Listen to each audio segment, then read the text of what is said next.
இப்போது 40 இந்த அக்காவுக்கு இந்த வேலை வசதியாக இருக்காது. கரெக்டாக 30 அடி தண்ணி 100 அடிக்கு மேலே போடவே முடியுது. இங்கே இதில் பார்த்தாங்களா சரிண்ணே. இந்த இதில் இப்போ வீடு கட்டிக்கிட்டு இருக்குல்ல அதில் இருந்தோம் பார்த்தோம். முந்தானத்துக்கு போட்டாங்களா போர், அது 80 அடியிலும் 100 அடியிலே வந்துருச்சு.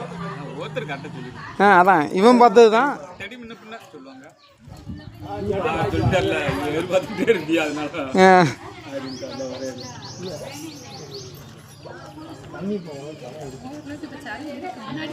முன்னாடி கிடையாது, இப்போ இருக்குது, நிறைய இருக்குது. அந்த அக்கா வீட்டுக்கு எத்தனை பேர் இருக்கும். அதுக்கடுத்து 50 அடிக்கு 95 அடிக்கு இறக்கிருக்கு. இறக்கிட்டு திரும்ப போகிற உள்ள இறக்கிட்டு இறக்கிட்டாங்க. தண்ணி அள்ளி எதுக்கு போட முடியல.